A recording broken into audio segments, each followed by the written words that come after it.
Backstreet Boys were going, this is a while ago, Backstreet Boys were going on a tour, and they asked me, why are you not going on tour? I said, well, they needed the money. These are the jokes, people.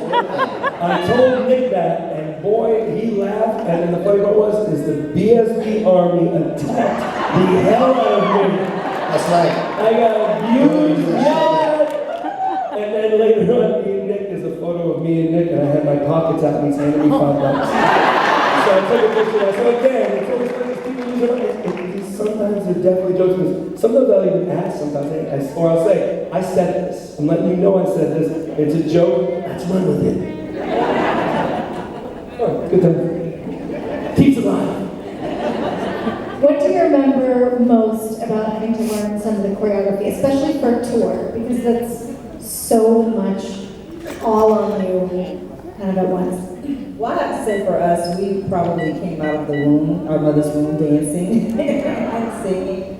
And for the first part of our career, we made our own routines and stuff. Like, we came up with everything. And then we're very, very, very particular about our dancers, choreographers that we work with. We generally don't like to work with people that's worked with everyone. And plus, you know, we're Southern, so we dance. It's just a different style of dancing. And so, it's true. We got a different sway. It's just the truth. It really is, because a lot of like the dancers, we've had some great dancers from, you know, LA and all of that, but it's hard. And the one thing that all dancers say about us when we, you know, pick them and they're going to go on tour with us, they always say we've never worked this hard before, ever. They've danced with Chris Brown, and they're half our age. I'm telling you, so we're doing all the routines and singing, and that's why I'm like, come on. That's why you guys are icons. Oh well, thank you. Yeah, we were different because we were white. So we had to learn some of them. I was good, Lance, however.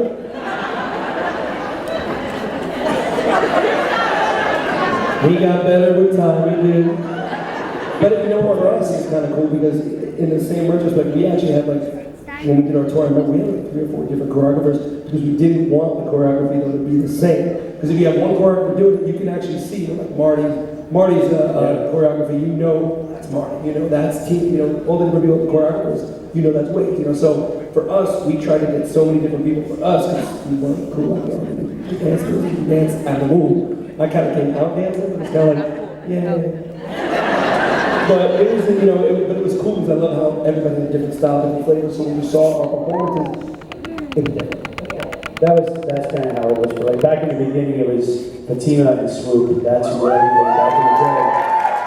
And then over the years, you know, the evolution of us, we started trying new choreographers. And on this last tour, DNA, I think we had at least 4 or 5 different choreographers because there was different sections of the show that had different vibes, different elements, whether it was simple choreography or revamped of this stuff or whatever. But I'm gonna throw my wife under the bus really quick. But when I first started dating my wife, she told me that she was more of an NSYNC fan because she liked their dancing better than us, but she liked our singing better than them. And I asked her, I was like, so when you were she went to Black and Blue when she was 19. And she was up in the nosebleeds with her sister. She drove her sister to go see us, and I think it was out in Las Vegas. And I said, did you ever think for 1 second, look down at those 5 guys, that you were going to marry one of them? She goes, no, least of all, you. I was like, oh, thanks.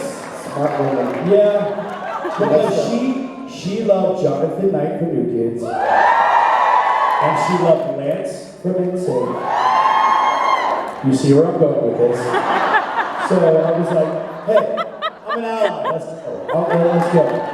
AJ called her a weak moment in her life. That's what happened. I can definitely say for me, now being like around 50 years old, the shit ain't as easy to remember as it was. And the pain hurts a little bit more. Like the next day, like I've learned to take like Advil and Motrin. been gay, and all that stuff. First of all, I had to interject, okay, because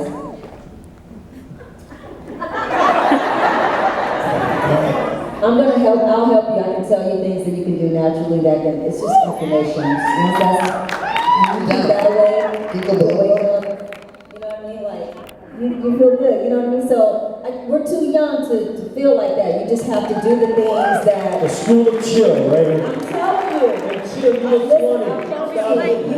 Listen, you eat right, drink your water, coconut water, get proper rest, get acupuncture once a month for, I'm telling you, it's the best.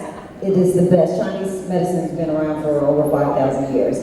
And see a great chiropractor once a month. All these things I do as a preventative just to keep me, and it works. So you don't wait until, oh, I have this ache here or there or whatever, and then you're so, I mean, look, it's better late than never. But I promise you, if you just do those simple things, you'll feel like you're 20 for like 1,000 years. Okay. That's all. We're chill. We don't need to go below us. Is that how the moment is? 100%. You look like you're still like you were when you first started. We know black don't crack on y'all, so that's all good. We know. They say black don't crack, brown don't frown, and beige don't age. That's me. Yeah. I'm butterscotch. That's right. Ken Jones said Asian no raisin. That's it. That's it. But for white people, we're screwed. We're just not No, that is not true. Again, make sure you're not baking in the sun. I'm telling you, that is what messes you up. And the devil's juice. Unless you like that leathery look. They know how you think you'll feel.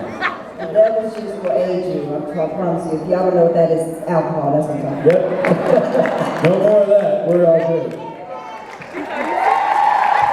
Yeah. Going back to before all of the aches and pains, the chili someone does not have. What was the first big thing you splurged on after you'd made it?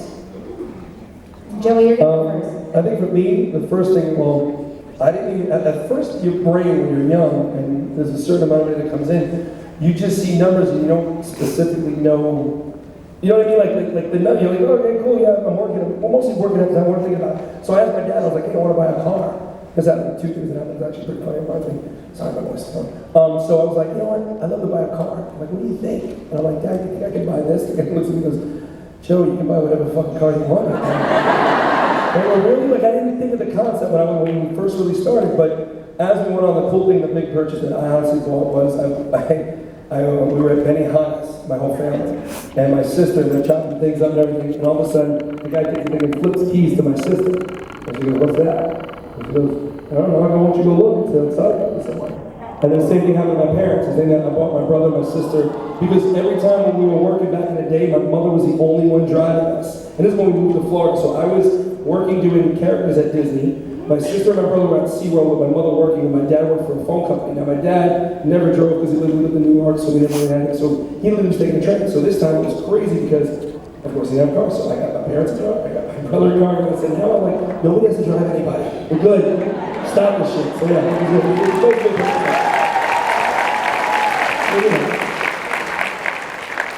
My mom's house.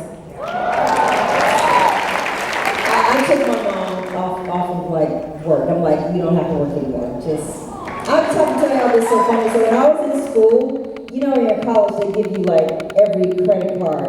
It's a setup. It is. I'm like, I had every credit card there was. I was like, I'm rich. I was so excited about these credit cards, and I used every last one of them. It's horrible, big mistake. Even gas cards, everything. And so I remember I was, I had a part-time job, and I was, struggling to pay these cards off. And I would come home, and my mom would have, because they would come in the mail, and she had checks written out to all she did that for me so much, so I couldn't wait. And I was like, just tell GE goodbye. You never have to work again. I'm going to take care of you. I'll be the